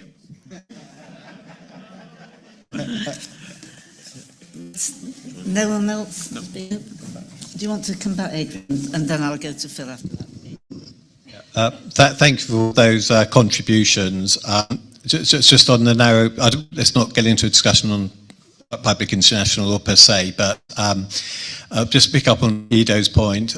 Treaties are an important source, a very important source of public international law, but they're not the only source of it. There are also conventions and custom beyond treaty, and also the judicial decisions as well, both of international courts, but also of other courts as well, with multi-national jurisdiction. Just to add that.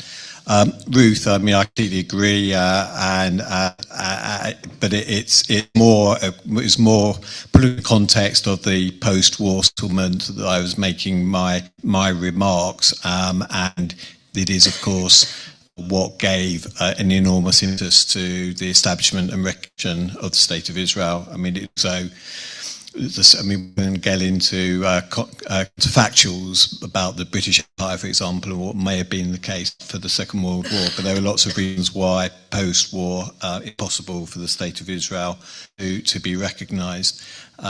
A couple of people have made the point, which is, in a sense, it's just the opening. This is just the opening of a longer-term discussion, because, I mean, as the President has said in other contexts, this is at a point of inflection in many ways. We are seeing enormous strain and changes in society here, but many of those changes are happening across the world, and it's a very uncertain future as a consequence.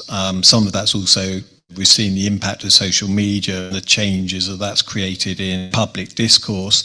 We haven't yet to begin to understand what the impact of artificial intelligence is going to be on that, and also how we live our lives. So all of these things are changing, and the rate at which change is happening is increasing. So I think it's very important that we, as an institution, if only to stay relevant, is that we start properly discussing these issues, and right, for example, the European Convention on Human Rights is an issue will become of increasing importance, and as is potentially the breakdown of what has been since Second World War, the two-party system that we've had in the UK. So all of these things mean we do need.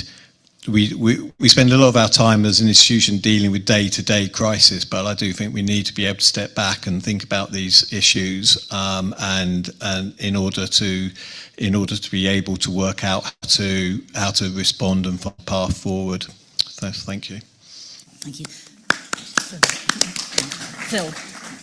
Thank you, and thank you, deputies. We started these open forums really as a way to really explore the full range of the work we do, and to show the real strength of the bench. And I want to really thank you, Adrian, for a really thoughtful speech that really laid it out, I think, in a way that's really helpful. So thank you to you, Adrian, in the first instance. And also really to crowdsource the knowledge and the thoughts of our deputies. This is going to be much of the backdrop of which some of our discussions, particularly on international matters, but also on UK matters, are going to be held. And I think it was really, really a thoughtful topic to choose, Adrian, to think about how we engage with this. Clearly, we're not going to throw ourselves headlong into clearly party political issues, but I think that the debate around the ECHR is a really interesting one, and people have framed the challenges for our community in the sense of that debate. Treaties, international human rights, really that were a response to the Holocaust and the experience of the Second World War, but sometimes we see being weaponized against the Jewish community, against Israel, against our interests. So these kind of thoughtful discussions about, and I think Ido put this quite well, are the treaties in the right shape? Are they, how might they be best taken onwards now that we're some decades on, to make sure that they're still serving the purposes that they were set out for in a world that's really quite changed in the 80 years or so since the Second World War. And I think that's a really interesting one that we won't throw ourselves in any rapid direction, but I think we'll have many thoughtful conversations about. So I just really want to say that. Toby made, I think, a really important point just at the end there about the opportunities arising from the Board of Peace. We will see, obviously, the ceasefire still holds. It's tentative, it's delicate, there are infractions we see, and that's of concern. And as I said earlier, we need to see Rangvili returned, and we want to see an end to Hamas in Gaza. But it is important that we continue to engage with that process. And if there is to be a British representative or multiple, we've seen reports of Tony Blair, we've seen reports of Keir Starmer, wanting to push through UK representatives in that process, the thoughts and values of the UK Jewish community, can be absolutely assured that's what we'll seek to do. And if we can, maybe we'll get them to engage with us in some formal way as well. So thank you very much, Adrian. Thank you to all of you. Next.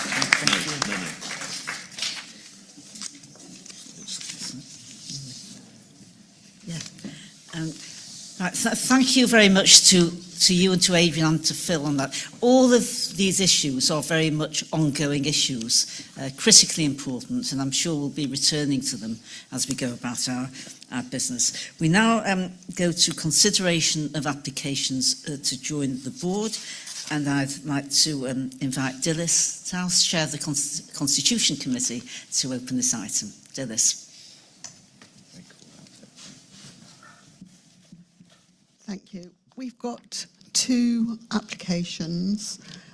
You should all have seen them amongst the papers that you have. I suggest that if anybody's got any questions, that probably the most efficient way of doing this is for people to ask whatever questions they have, and then I can answer them as well as I'm able to with the information that the committee has had when dealing with these applications, rather than me going through them. Both the Constitution Committee and the Executive both feel that these are very worthy organisations. I'm sure that Sheila Gewolp, who's just received a award through the JVN, will be all in favour of it. And the only question that you may ask about the Cambridge Jewish Residents Association, which in fact is a burial society, is that they have been members of the board in the past, but their membership has lapsed, and we have been asked whether they needed to reapply again to have a deputy, and the answer is yes, they do need to. So any questions otherwise?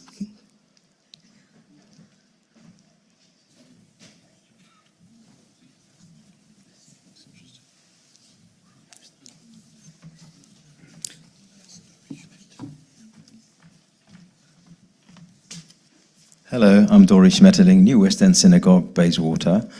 My first question has just been answered. That cuts my, why are they applying when they were members?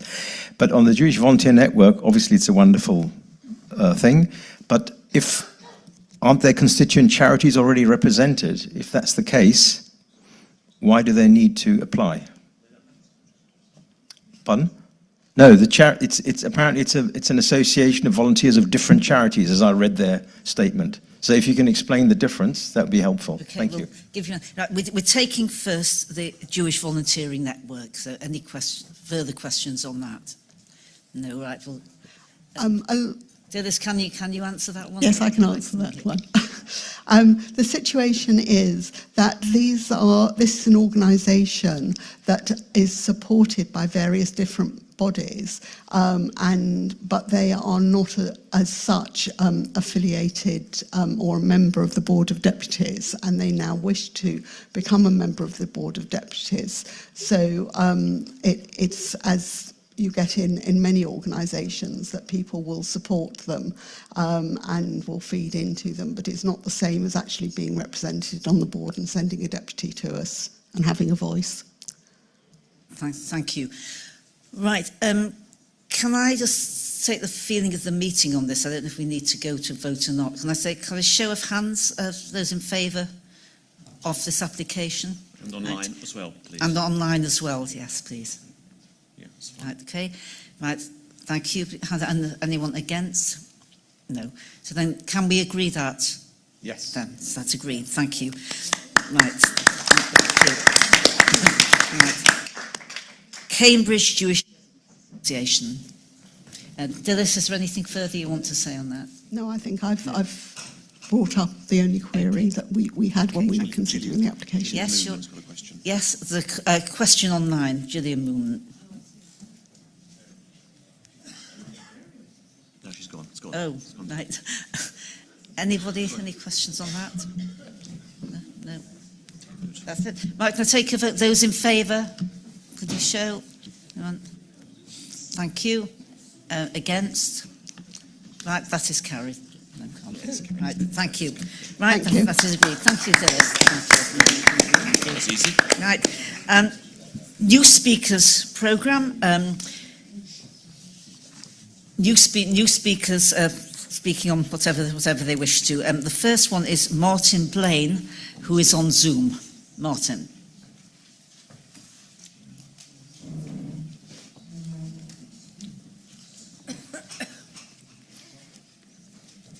No, he's not there. Right, not there. Well, we'll try him again. We'll go to Owen Granger in person. Here, Owen. No, Martin's not here. Thank you.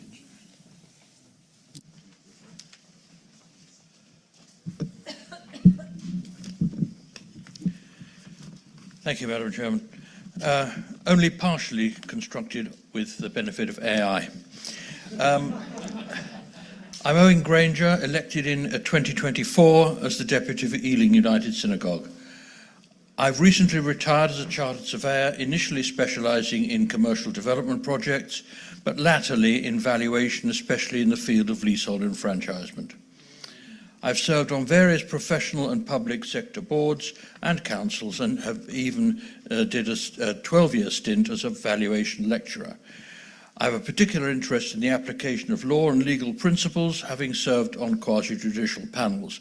I am interested in constitutional issues, although I am not on the Constitutional Committee. I am, however, concerned that there is a significant problem over the imbalance between the number of representative deputies from congregations and the financial contributions that their congregations make to the board. The Constitution provides that the number of deputies for each congregation is proportional to the size of the congregation. My small shul has one deputy, whilst a synagogue with more than 1,600 members is entitled to 5 deputies. So, only bums on seats presently determines representation. At a recent plenary, a deputy from a larger community commented that only 25% of his members contributed to the board's finances. Is it right that a synagogue with, let us say, 1,300 members, of whom only 325 contribute financially to the work of the board, is entitled to 4 deputies, while another with 800 members and 600 contributors is only entitled to 4 deputies? The 2 largest synagogues pay less than 25% of their dues, but each sends 5 deputies to the board, whilst financially they should only have 2. Of the 10 largest, only 1 raises contributions from more than 35% of its members, and 3 pay less than 17%. Still, each is entitled to 5 deputies. It is said that many shul members do not contribute because they do not know what the board does. It's the responsibility of all synagogue deputies to keep all of their members regularly informed. By coincidence, that has already been mentioned today, and doubling down on that information, that should increase contributions to justify the number of deputies. Surely, The bums on seats method should be abolished and the Constitution amended to reflect synagogues' real contributions. The Americans said, no taxation without representation. I suggest no representation without taxation. Thank you. Thank you. Great speech. Right, thank you very much. Phil. Is he not there? He's not come. No, he's not come back, has he? No. No sign of him.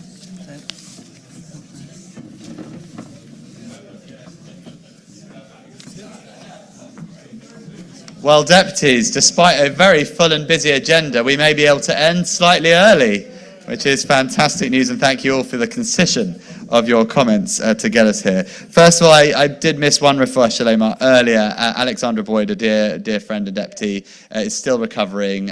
She's a very strong, great fighter. I know a lot of us have been following her posts on social media, but I know we all wish her refuah shalema bekarov. It is a busy period that is approaching us. We have on Wednesday week Parliamentary Advocacy Day, the training. I believe Parliamentary Advocacy itself it's in March, so I hope we'll get out information soon. You'll be writing to your MPs so that we can get a really strong turnout of deputies in Parliament to make the case of our community. That is really very, very important. I want to give a particular plug to the plenary announced for Edinburgh for the 3rd to 5th July. It will be outstanding. There'll be whiskey tasting, walking tours of Edinburgh. There's even talk of a bagpipe salute to our deputies coming into that plenary. I think Louis is an expert in Edinburgh. He can tell you about the delights, but you'll be able to see them for yourselves. We were thinking as well, and this is particularly for younger deputies, of putting on some accommodation, perhaps an Airbnb, particularly to help younger people who might want to come. So please do approach us about that. That's really important to us. It's going to be a busy period of visits for me. I'm going to Liverpool shortly, St Anne's, St Albans, a lot of saints. I'm going to go to Washington, D.C. We'll see how many saints we can find there. Glasgow and Hampstead United as well. So really an exciting period. No let up on our activism. It's an important time for us. And I thank you all for your activism. I'm Yisrael Chai, and thank you. And to end, we will just play you out with a taster for Jewish Culture Month, Amy Winehouse's Valerie. Thank you very much.